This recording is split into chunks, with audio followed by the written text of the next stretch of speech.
You're standing in line. Your phone is dead. 10 seconds pass, then 20, and something in your chest starts to itch. This feeling has a name.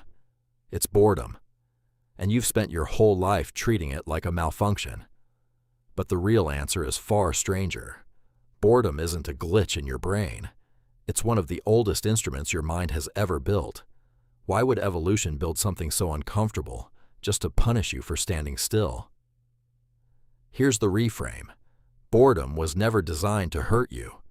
It was designed to move you. Go back further than you think you need to. Your ancestors lived in small, mobile groups, constantly scanning for threat and opportunity. Sitting still too long meant missing something that could kill you or feed you. Boredom, in that world, was a signal. It told your ancestors, in the clearest language your body has, you're wasting time you don't have. Psychologist John Eastwood, who studies boredom at York University, describes it as the unpleasant feeling of wanting to be engaged but being unable to do so. Notice what that means. Boredom isn't the absence of stimulation. It's an unmet need, straining for release. That straining used to have somewhere to go. A bored hunter-gatherer moved. They explored. They tested a new tool, wandered a little further than yesterday. That discomfort is what got your ancestors out of the cave. It's what mapped coastlines, invented tools, looked up at the night sky long enough to start asking questions.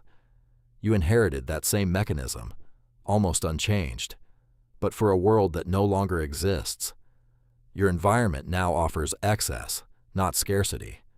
The moment boredom starts to rise, you have a device built to extinguish that feeling in under a second. So you extinguish it, thousands of times a day. You never let the feeling finish its sentence. In 2014, psychologist Timothy Wilson ran a now famous experiment. He placed people alone in a room with nothing to do but sit with their thoughts. Many found it unpleasant. Then he gave them a button that delivered a mild electric shock, something they'd earlier said they'd pay to avoid. A striking number pressed it anyway, not because they wanted pain, because they wanted anything other than an unoccupied mind. What does that tell you? Boredom hasn't gotten weaker. You've just stopped letting it speak. Here's the twist. Boredom was never meant to be eliminated. It was meant to be followed.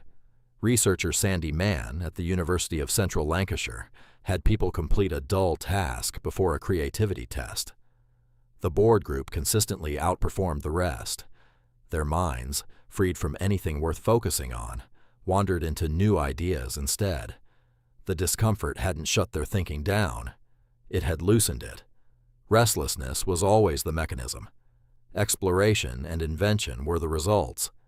Now you can feel the restlessness and never move at all. You just scroll instead. And scrolling doesn't answer the question. Boredom is asking. So what is it asking? Not, entertain me. That's what your phone has trained you to hear. The real question is older and simpler. What do you actually want to be doing with this time? Your ancestors couldn't out-scroll that question. You can silence it in under a second. Or you can sit with it and see what it's pointing toward. That itch in the checkout line, in traffic, in the quiet minute before sleep, isn't a defect. It's the same signal that built exploration, art, and everything your species has ever reached for. So tonight, when that familiar itch rises and your hand drifts toward your phone, pause before you do. Boredom was never meant to be pleasant. It might be the last honest signal you have left, still trying to tell you where to go.